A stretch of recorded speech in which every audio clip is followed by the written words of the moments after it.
자, 그러면 오늘 뉴스부터 한번 또 가봐야죠. 네, 우리 권순우 취재팀장과 함께하겠습니다. 어서 오십시오. 예, 안녕하세요. 선프로TV 권순우 취재팀장입니다. 네. 일주일 장을 비우니까 장이 이렇게 됐잖아요. 휴가를 갔다 왔는데 마음이 되게 무거웠습니다. 네, 우리 2,700선 무너지고. 자, 지난 하여튼 뭐 블랙 프라이데이 뭐 이런 얘기도 있었는데 네. 일단 뭐 뉴스 지난 뭐 금요일 마감상 미국장? 마감상 잠깐 한번 잠깐 살펴보시면은 다우존스가 1.51% 하락했고요. 나스닥 같은 경우가 2.43% 하락했습니다. S&P 500은 1.84% 하락했는데요. 아무래도 기술주 랠리가 좀 이어지다 보니까 나스닥이 상대적으로 굉장히 좀 변동성이 좀 컸던 모습을 좀 보였었잖아요. 네. 그러니까 위로 변동성이 컸던 것만큼 아래로도 변동성이 좀 커져 있는 상황입니다. 그러니까 목요일 날 나왔던 얘기 중에는 이제 제조업 구매 관리자 지수, PMI 지수라고 하는데 여기서 약간 좀 경기 위축에 대한 이야기가 좀 나왔었잖아요.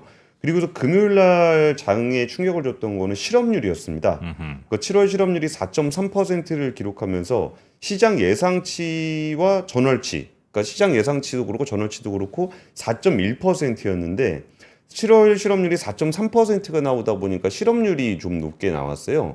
좀 전에 그 김프로님 말씀해 주신 얘기 중에 굉장히 인상적이었던 부분이 뭐가 있냐면은 통계 지표는 우리가 이게 오늘을 살아온 것에 누적된 결과로서 나옵니다. 그렇죠. 그러니까 실물 지표, 그러니까 실물이라는 것이 먼저 움직이고 있는데 우리가 그걸 바라보고 있지만 이거를 확인하게 되는 것은 좀 후행을 하게 된다라는 거죠. 근데 그런 의미에서 가장 그 시장에서 많이 회자되고 있는 얘기는 바로 실업률에 대한 얘기인데요. 네. 실업률은 다양한 경제 지표 중에 가장 후행하는 모습을 보입니다.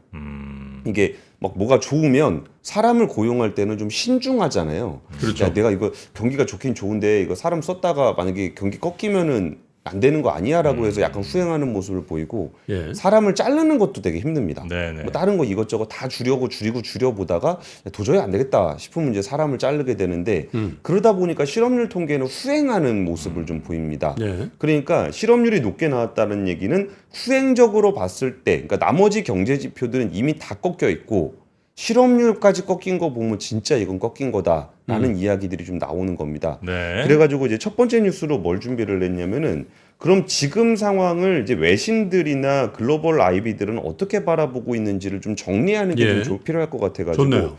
그 외신에서 어떤 이야기들을 하고 있는지를 좀 정리를 해봤습니다. 일단 금리 인하 시기를 좀 놓친 것 아니냐라는 얘기들이 좀 많이 나오고 있고요. 그러면서 연내에 최소 2차례 이상의 빅스텝 0.25 두 번 아니고 빅컷. 빅컷 0.5씩 두 번을 빼게 될 것이다. 네. 플러스 0.25 한 번 더까지 참, 얘기가 좀 시장도 나오고 참. 있습니다. 한 달 전만 해도 한 번이냐 뭐 제로냐 뭐 이런 얘기하고 있더니 이제 빅컷을 비코 두 번에 그냥 하나 플러스 0.25. 그 총 5번 얘기까지 나온다고요. 그러니까 1.25%포인트 하락하는 얘기까지 좀 나오고 1.25를 하려면 빅컷이 나와야 되겠죠. 몇 번 남질 않았으니까. 예, 그러니까 빅컷 두 번에 네. 그러니까 이 얘기도 참 그래요. 이게 저도 이런 얘기 들으면은 뭐 어제까지 경기 침체가 아니었는데 오늘부터 경기 침체라는 게 말이 되냐. 그리고 이게 경기를 바라보는 시각 중에 이게 좀 주요 매크로 지표들을 가장 유심히 보는 사람들은 채권 매니저들이거든요. 그렇죠. 네. 오늘 저희 모시죠. 예, 그래가지고 오히려 이코노미스트들이나 채권 매니저들 그리고 이제 그 주식 애널리스트들 이렇게 같이 얘기를 하다 보면은 네. 경기에 대해서 가장 호들갑을 떠는 건 사실 채권 매니저긴 합니다. 그러니까 왜냐하면은 채권 매니저 입장에서는 이런 지표 하나하나 때문에 당일에 채권 가격이 막 변동성을 엄청나게 크게 키우기 때문에 채권 매니저들이 여기에 대해서 좀 예민한 모습들을 좀 보이는데요. 그러다 보니까 이런 것을 어느 정도 감안하고 보지 않으면은 이게 어제까지가 괜찮았는데 오늘부터 경기 침체라고? 이 얘기가 좀 와닿지는 않을 수도 있습니다. 전망이죠, 뭐. 예, 그러니까 침체에 대한 전망. 예. 그러니까 일단 시티그룹의 이야기를 한번 보면요. 예. 일단 연준이 오는 9월과 11월에 기준금리를 각각 0.5%포인트 인하할 것이다. 그리고 12월에 추가로 0.25%포인트를 더 낮출 것이다. 그러면 연내 미국의 기준금리가 총 1.25%포인트 낮아지고요. 여기에 더해서 내년 중순까지 매 회의마다 금리를 0.25%포인트씩 인하해서 3에서 3.25%에 도달할 것으로 전망을 했습니다. 1.25 하고 나서 예. 한 2% 더 내린다는 거죠, 그러면. 그렇죠. 네. 그러니까 내년 중순까지 회의 때마다 0.25, 0.25, 0.25, 0.25 이렇게 내려가지고 내수값 1%군요. 그러면 1.25, 1, 그럼 2.25니까 예. 진짜 3%대가 되네요. 그렇죠. 그러니까 근데 이 전 전망은 어땠냐면은 9월과 11월과 12월에 0.25%포인트 인하하는 거였습니다. 네. 그러니까 0.75%포인트 인하를 한다라고 전망을 했다가 이거를 단번에 바꿔서 0.25%에다가 그 다음에 이제 플러스 1%포인트까지 더해진 상황입니다. JP모건 같은 경우도 시티그룹과 같은 의견을 냈습니다. 네. 연내에 두 차례 9월과 11월에 빅컷하고 12월 이후 매 회의마다 0.25%포인트 금리 인하에 나설 것이다. JP모건 제이미 다이먼드 소환시켜야 될 것 같아. 8% 간다 그랬잖아요. 갈 수도 있다고. 금리? 네. 그렇죠. 그 사장들은 이제 발언하면 안 돼. 애널리스트 말하게 해야지. 자기가 얘기를 해가지고. 그러니까. 네.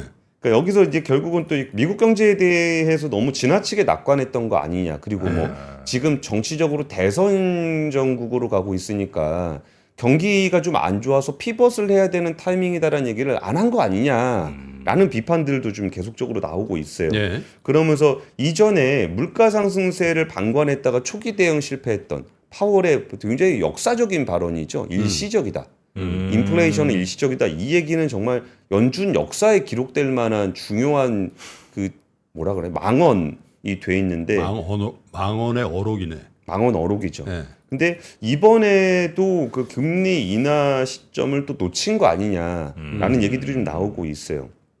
그러면서 네. 지금 얘기가 나오는 얘기 중에 이제 아래 공포와 더불어서 이게 3의 법칙 뭐 이런 얘기들도 샴 옛날에 샴쌍둥이 있었잖아요.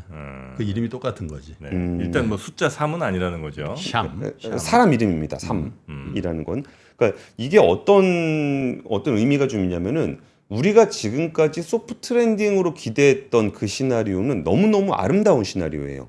경기는 어느 정도 좀 그러니까 경기는 굉장히 좀 살아 있어. 2분기 GDP 보니까 괜찮아.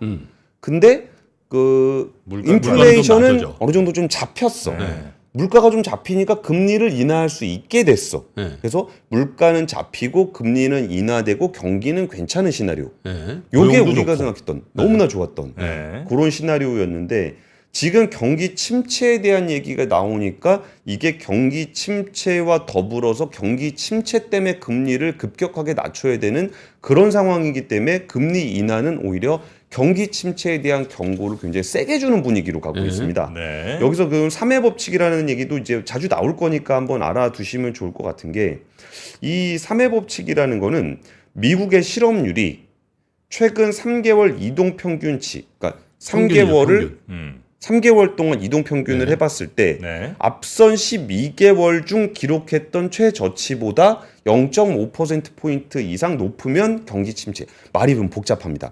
그렇게 보지 마시고 그냥 이 차트로 그냥 같이 보시면은 네. 이동 평균이 있는데 여기 트리거가 0.5잖아요. 그러니까 0.5 여기 선이 있잖아요. 그러니까 실업률이 0.5포인트 이상 되는 거를 뚫으면 그럼 경기 침체가 오더라. 쉽게 말씀드리면은 직전 1년 동안보다 직전 3개월이 무지하게 높아 보이면 예. 경기 침체 온다는 얘기입니다.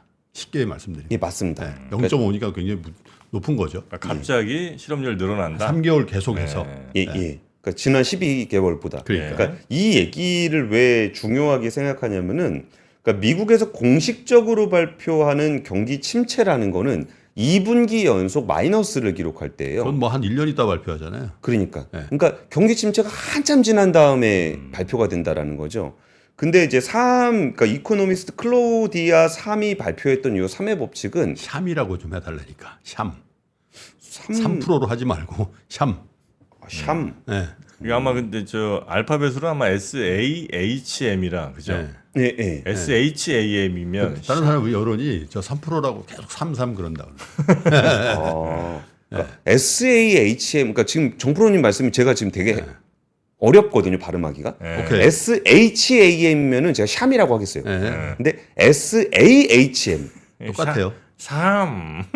오케이. 그 중요한 거 아니 네, 넘어가시고. 3. 그러니까 이게 그나마라도 좀 경기 침체에 대한 시그널을 미리 준다는 거예요. 네. 그래가지고 하고 있는데 그럼 3은 또 그 샴은 뭐라 그러고 있냐면 클로디아 샴은 이거는 현상에 대한 얘기지 전망에 대한 얘기가 아니다.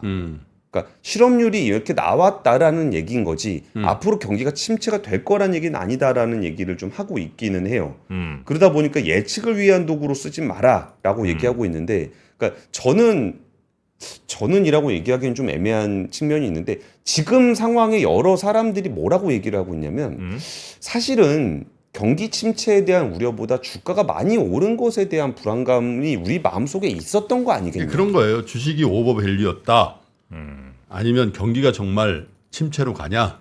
이 두 가지 논쟁점이 있을 거예요. 예, 네. 예. 그러니까 어쨌든 마음속에는 오버밸류에 대한 마음이 있었는데 이 오버밸류를 누가 입증해 줄 것인가가 그러니까 PMI 지수하고 실업률이 실업률이다. 확인해 준 것이다라는 건데 그럼 이렇게 되면은 거 봐라 하는 사람들이 분명히 나옵니다. 네. 거 봐라의 대표적인 얘기 워렌 버핏 나왔습니다. 현금 무지하게 확보하셨더만 할배. 그러니까 워렌 버핏은 이미 팔았다. 그러니까 이미 팔아가지고 계속 예고했죠. 현금 보유액이 377조 원. 애플 주식을 거의 절반 가까이 판 것으로 나오고 있습니다. 소문도 안 내고 이렇게. 그렇죠. 그러니까 애플은 그 M7 중에서도 굉장히 실적이 굉장히 단단하고 주주 환원이나 이런 거 감안했을 때 밸류에이션이 그렇게까지 높다라고 보기엔 좀 어려운 회사일 수 있잖아요. 근데 애플을 한 절반 정도를 팔았다. 네. 근데 이거 판 것도 조용히 팔지도 않았습니다. 그러니까 1분기에도 왕창 팔았고 2분기까지 왕창 팔았고 계속 공시했죠. 계속 공시했고. 공시했는데 우리가 못 들은 거예요? 그러니까 우리가 이제 요 아니 말씀드렸죠 여기서 아, 계속. 그랬나? 아니 현금 보유 최상승 최대치고 단기 채권 샀습니다. 얘기 계속 했었잖아요. 아. 예, 계속 얘기를 워렌 했는데 버핏이. 그리고 저희 중국의 전기차 그거 뭐예요? 그거 BYD BY 다 네, 팔았고 거의 다 팔았죠, 거기. TSMC 다 팔았고. 팔았죠. 네. 그러니까 이렇게 팔고 있었는데 그러고 보니까 전기차, 반도체, 빅테크, 애플 다 팔았네. 예, 에너지 회사를 조금 샀죠. 옥시덴탈 이런 거를 좀 일본 사고. 일본 사고. 그러니까 이런 부분들이 우리가 사실은 요거를 바라보고 있었어요. 뭔가 이렇게 오버밸류가 있다는 거, 금리를 인하할 거다라는 건 경기가 둔화될 거라는 것도 어느 정도 예상을 하고 있었던 건데, 그러니까 뭐가 더 어려울까? 예. 사놓고 올라가는 걸 기다리는 게 더 힘들까요? 아니면 팔고서 내려갈 걸 기다리는 게 더 힘들까요? 경기 침체가 올 것 같아. 내가 팔았어. 그럼 계속 기다려야 되잖아요. 그거 올 때까지. 경기 침체 올 때까지. 예. 그것도 만만치 않게 힘들거든요. 네. 근데 사놓고서 오르는 거 기대하는 것도 되게 힘들잖아요. 근데 이런 거죠. 팔고 나서 그 돈이 무수익이야. 놀고 있죠. 아니, 그러니까 무수익이면은 답답한데 워런 버핏은 팔고 나서 뭘 사냐 5% 단기 채권을 샀거든. 예, 예. 가만히 있어도 5% 주는 거야 정부가. 그러니까 저게 이제 현금성이라고는 하지만 현금이 아니라 이제 채권을 금고에 사는 거죠. 워런 버핏 금고에 넣으려면요 스타디움 정도 금고에 넣어야 돼. 저 돈은 그런 건 없잖아. 그러니까 미국에서 안전하게 5% 준다니까 국채를 샀지. 매력적이라 그랬잖아요. 무위험 그런 걸 무위험 자산이라 그러거든. 예, 예. 무위험 자산의 수익률이 5%인데 내가 왜 위험 자산을 이렇게 많이 갖고 있어야 되냐 이렇게 얘기한 거라고. 근데 그 금리마저 떨어졌잖아요. 그렇죠. 네, 3%대로. 그러니까 채권도 먹고 금리도 먹고 그렇죠. 예, 예. 그런 상황이 돼 버렸습니다. 그러니까 버핏은 오히려 그 매도를 하고서 이렇게 좀 하방으로 봤을 때 매도를 하고 단기 채권을 사고 거기를 기다리고 있는 상황인 거고. 100점은 사실 뭐 100점은 그 조금 중기 채권 정도로 확장했으면 더 좋을 뻔했는데 조금 너무 단기를 사서 어쨌든 캐시 유동성을 갖고 있다 뭔가 사겠죠. 그렇죠. 여기에 더해서 악재는 악재를 부릅니다. 지금 랠리를 이끌었던 건 사실 엔비디아를 중심으로 한 엔비디아 AI 반도체 쪽이거든요. 네. 근데 엔비디아가 딱 요 타이밍에 최신 제품인 블랙웰의 설계 결함이 발견돼 납품 일정이 차질을 빚고 있다는 보도가 나왔습니다. 꼭 이럴 때 터지더라고 그런 거. 두 번째 뉴스. 두 번째 네, 뉴스요. 꼭 이럴 때 터져. 이 블랙웰이라는 게 어떤 칩이냐면은 이게 잘 안 보이실 수도 있는데 그냥 형태만 대충 보시면 돼요. 요게 GPU 두 개거든요. 그러니까 GPU가 보통 하나가 있는데 예. GPU 두 개에다가 CPU가 하나 붙어 있습니다. 근데 이 CPU라는 거는 일반적으로 우리가 인텔 거를 주로 쓰잖아요. 그렇죠. 근데 엔비디아가 직접 설계한 CPU입니다. 어허. 그리고 GPU가 두 개가 붙어 있습니다. 네. 그러니까 GPU 하나하고 다른 회사 CPU가 붙어 있는 게 일반적인 형태인데 네. 이 블랙웰 같은 경우는 엔비디아가 그래픽, 그러니까 AI 가속기용으로 직접 만든 CPU에다가 자기들이 만들 수 있는 가장 좋은 GPU를 처음으로 2개를 붙였습니다. 네. 그러니까 이른바 슈퍼칩인데 디인포메이션에서 발표를 했던 것을 보니까 마이크로소프트에다가 제공하기로 했던 GB200, 이 블랙웰 아키텍처를 활용한 엔비디아 GPU를 그 납품을 지연하게 됐다. 올 하반기 7월에서 12월 사이에 양산에 돌입할 예정이었는데 그 시점이 내년 1분기로 미뤄질 것이다 라고 좀 얘기가 좀 나오고 있습니다. 여기에 대해서 엔비디아는 특별히 뭐 부인을 하고 있진 않고 하반기에는 양산을 할 것이다 라는 정도 얘기가 나오고 있고요. 엔비디아로부터 주문을 받아 칩을 제조하는 TSMC도 생산을 잠정 중단하기로 했다. 설계 조정과 공정 재검증을 거치면 최소 3개월 이상은 걸릴 것이다라는 분석이 좀 나왔습니다. 과부하 걸린 거죠, 과부하. 그러면 블랙웰에 들어가는 게 HBM3E거든요. 이 HBM3E가 가장 중요한 이유는 하이닉스는 납품을 하지만 삼성전자는 납품을 못 하고 있는 반도체가 메모리 반도체가 요겁니다. HBM3E. 그러니까 이게 지연이 되고 있다라는 거는 하이닉스에도 악재가 될 겁니다. 네. 그러니까 하이닉스도 최근에 금요일에 주가가 뭐 박살났잖아요. 큰 폭으로 주가가 빠졌잖아요. 그러니까 이런 부분들이 좀 악재가 될 것으로 보입니다. 근데 이것도 사실 생각해 보면은 우리가 그 AI와 관련해서 걱정했던 부분들은 뭐가 있냐면 AI 반도체가 팔리는 것까지는 오케이. 뭐 실제로 팔리고 있으니까. 엔비디아가 실적 잘 나오는 것도 오케이. 근데 정작 AI 서비스를 통해서 소비자로부터 뭔가 페이를 하고 있냐? 없죠. 그게 없는 상황에서 언제까지 빅테크가 투자만 할 수 있겠느냐라는 부분들이 우리가 투자자들이 계속적으로 걱정했던 부분이거든요. 네. 근데 사실 지금 이 GB200 같은 경우는 GB200이 설사 잘 팔린다고 하더라도 투자자들이 우려하는 부분들을 해소해 주진 않아요. 왜 그러냐면 GB200도 엄청나게 비싼 칩이거든요. 네. 그러니까 여기서 우리가 제일 중요하게 생각해야 되는 부분들은 뭐냐면 반도체 가격이 좀 떨어져 줘야 됩니다. 많이 떨어져서 소비자들한테 뭔가 서비스를 제공하는 요금이 낮아져야 돼요. 근데 GB200 자체는 워낙 슈퍼칩은 맞지만 비싸거든요. 그러니까 이걸로는 해소가 안 되는 상황이라는 것을 알지만 뭔가 지금 이런 악재들이 나오기 시작했다라는 부분들이 거 봐라.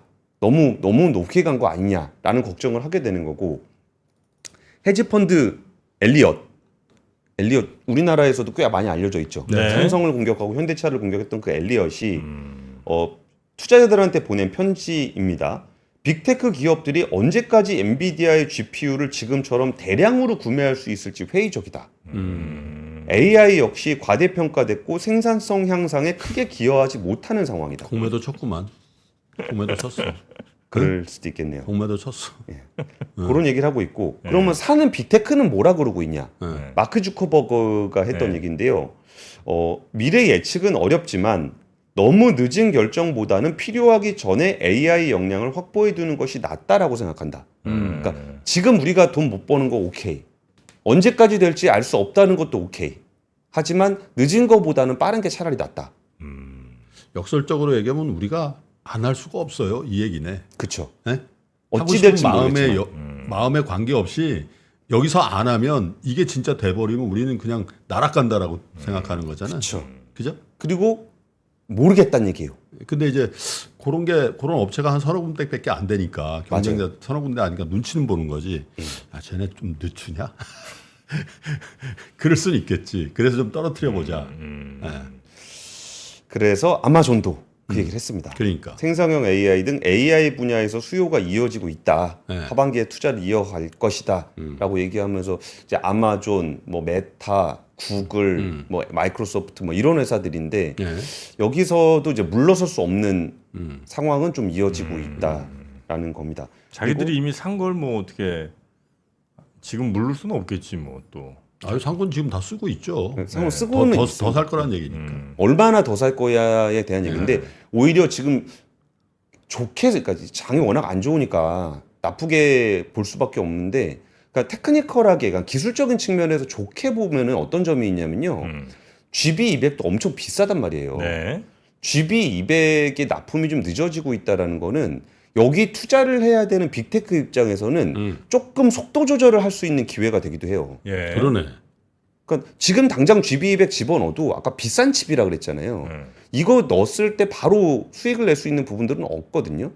근데 오히려 이거를 조금 늦춰줌으로써 좀 속도 조절을 해주는 효과도 분명히 있을 겁니다. 네. 근데 뭐 이런 식으로 행복 회로가 좋을 때는 돌아갈 건데 지금은 좀 안 좋은 상황이어서 여기다가 이제 반독점 2건 정도도 조사받고 있다라는 소식까지 전해지면서 엔비디아가 예. 135불짜리 엔비디아가 107불 된 거니까 뭐 한 25% 예. 라운드 빠졌는데 글쎄요, 이 주도주거든요. 탁월한 주도주가 25% 코렉션이면 이거에 대해서 얘기 많이 나올 겁니다. 이게 조정이냐 아니면 추세 전환이냐 가지고 네. 얘기를 많이 하겠죠. 비즈니스에 관계없이 주가가 그렇다는 얘기죠. 그렇죠. 예. 그래갖고 제가 비즈니스적인 측면에서는 오히려 그 생태계 쪽에 속도를 조금 조절해준 측면이 있다라는 거는 비즈니스적인 측면이 있는데 시장에서는 그렇게 보진 않을 것 같아요. 워낙 좀 네거티브하니까요. 세 번째 뉴스는 이게 TMF 문제가 뭐 날로 확산이 되고 있는데 네. 여기서 그 소비자 관점에서의 포인트 한 가지만 좀 짚어드릴게요. 예. 이렇게 회사 차원으로 보면 내용이 너무 방대해가지고 한 포인트만 잡아드릴 건데 여기서 지금 가장 문제가 되고 있는 거는 상품권하고 여행 상품이에요. 왜 상품권하고 여행 상품이 문제가 되냐면 대부분의 물품 구매 관련한 거는 돈이 들어간 것과 상품을 받는데 시차가 짧아요. 그렇겠죠. 그러니까 돈을 내고 이걸 쓰는데 시차가 짧아가지고 바로바로 이게 환불 조치가 됐습니다. 근데 상품권하고 여행 상품은 구매한 시점과 사용 시점의 격차가 벌어집니다. 네. 꽤 벌어지잖아요. 그러다 보니까 이거를 이렇게 환불을 해줄 것이냐 안 해줄 것이냐를 두고서 피지사, 지급결제 대행사들 사이에서 논란이 굉장히 많이 되고 있어요. 그래서 여기에 중요한 포인트가 뭐가 되고 있냐면은 일련 번호, 핀 번호가 지금 가장 큰 이슈가 되고 있습니다. 그러니까 소비자 관점이라고 말씀을 드렸으니까 네. 대상이 안 되시는 분들한테 별로 안 와닿으실 수 있는데 대상이 되시는 분한테는 그 핀 번호를 받았냐 못 받았냐가 제일 중요한. 핀번호라는 게 뭐예요? 상품권을 내가 살라고 돈을 냈잖아요. 예. 그럼 그쪽에서 일련 번호를 보내줘요. 예. 일련 번호를 받았냐 받기 전이냐가 중요하다는 거예요. 그러니까 내가 상품권을 받아서 상품권을 썼느냐가 아니고 네. 상품권을 사서 핀 번호를 받았느냐.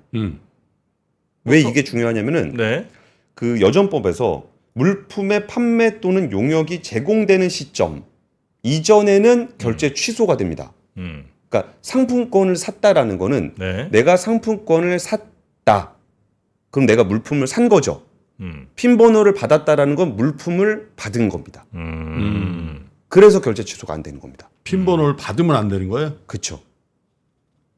물건을 산 것과 상관없이 상품권을 이용해서 물건을 산 것과 상관없이 그 환불은 누가 해주는 거예요? 지금은 결제 대행사. 피지사. 피지사가. 그러니까 핀 번호를 안 받았으면 피지사에 다 돌려줘요? 그죠. 피지사가 대신해 줍니다. 근데 핀번호 받았으면 받았다 그럼 피지사 의무 없고. 그러면은 그 상품권을 발행한 회사. 그러니까 지금은 TMF가 되겠죠. 네네. 거기서 이제 발급을 그럼 해줘야 이제 돼요. 못 받는 거죠. 못 받을 가능성. 그래서 이제 뭐 정부에서 나서 그게 그거네. 예, 그런 얘기입니다. 그래서 대부분의 건들은 PG가 지금 결제 취소를 해서 좀 해주고 있는데 그 나머지 그 상품권과 여행 상품 같은 경우는 이게 시점이 길기 때문에 이런 문제가 생기는 거고 상품권 같은 경우는 핀 번호를 받은 경우에 결제 취소가 안 되는 쪽으로 얘기가 그거 되고 저기 있다라는. 권 팀장네 그 취재팀에서 예. 권 팀장하고 저 그 기자들하고 가서 현장에도 가보시고 피지사도 한번 가보시고 또 구용배 회장입니까? 구용배 예. 회장이나 이런 사람들도 접촉 좀 해보고 해서 예. 그 저 좀 진짜 속이 뭔지 지금 어떻게 처리되고 있는지 답답해요. 지금 답답한 그 젊은 분들이 많더라고 내 주변에도. 그거 좀 취재 좀 더. 뭐 고영배 뭐 이런 사람이 뭐 어디 나오겠어요? 지금? 구용배. 구영배 이런 사람. 아, 그 우리가 그걸 해야죠 그래도. 뭐 숨어 있을 것 같은데. 아니 숨어 숨어 있긴 있지는 법원에도 나오고 않습니다. 뭐다 나오는데. 아, 그래요? 어떻게 숨을 데고 있어? 아니 그 어디 호텔 같은데 들어가서. 아니 그러니까 좀 해봐요. 예. 알겠습니다. 하여튼 그 여기 때문에 지금 피해 입으신 분들이 진짜 많더라고요. 특히 이제 뭐 개인들은 그냥 어쨌든 뭐 이제 상거 환불 뭐 이 정도일 텐데 판매하신 분들이 많이는 뭐 200억까지 있으시다는 거예요. 그러니까. 아 이게 저번에 예전에 그 얘기 기억나십니까? 그 판매 대금에 손을 대서 M&A를 했다 그러면 엄청나게 큰 문제 될 수 있다는 얘기 들었었잖아요. 예. 실제로 그쪽 시나리오로 가고 있고 최소 수천억짜리 문제가 이제 될 구윤배라는 사람이 우리가 낸 판매 대금 그거를 이제 이쪽에 판매자들한테 줘야 되는데 그거 안 주고 갖고 있다가 그걸로 이제 뭐 딴 회사 사고 뭐 이랬다는 거잖아요. 그렇죠. 예, 그게 이제 제일 큰 문제라는 거지 이거는. 예. 그러니까 이게 단순하게 유동성 문제라 그러면은 잠깐 유동성 공급해줘가지고 시차만 옮겨가면 되거든요. 근데 중간에 그걸 뺏었었으면 네. 시차 유동성 공급을 하더라도 회복이 안 돼요. 아, 그리고 그런 거 다 에스크로 하고 그런 거 해야지 그거 참 법적으로도 그거 어쨌든 답답한 뉴스인데 좀 더 예. 농밀한 취재를 해서 이 현장에 어떤 일들이 벌어지고 있는지 한번 점검해 보십시다. 예, 네, 알겠습니다. 네, 알겠습니다. 아, 하여튼 우리 저 기자 팀들 네. 힘내시라고 예. 저 마니커 좀 다국이라도 한번 좀 드려야 쏴요, 될것 같아요. 예. 쏩시다. 오늘 내가 이거 기자팀은 내가 쏠게. 알겠습니다. 네. 80호닥이 지금 8,400원이니까요. 예. 큰 걸로 좀 해주세요. 100호 없어? 100호는 안 팔아. 10,000원짜리? 너무 싸다. 근데 무슨 80호 제일 큰 게 8,400원이냐? 70호가만 7,900원이니까 지금 마니커에서 예. 두 마리 통닭 구성 최대 40% 지금 할인하고 있습니다. 개이득이네. 네. 그래서 요거를 막바지 여름 막바지 힘내시라고 네. 여러분께 싸게 또 보내드리고 있으니까요. 지금 빨리 네. 접속하셔서 마니커 닭고기로 그러니까. 힘내시기 바라겠습니다. 아유 이런 장에 무슨 한우야? 아유 한우 또 무슨 소고기야? 제일 저렴한 닭이다. 네. 코스닭. 자, 그러면 우리 코스다. 예, 싸잖아. 예, 마니커에서 코스로 드셔야죠. 뭐. 예, 닭도 코스로 코스닭입니다. 예. 자, 우리 권순우 취재팀장님 힘내시고요. 내일 아침에 다시 뵙겠습니다. 예, 감사합니다. 고맙습니다. 박근영, 이선영, 사경인, 염승환 투자 마스터들의 세심한 케어로 건강한 투자 습관을 만드세요. 3프로 멤버십 3프로 앱에서 확인하세요.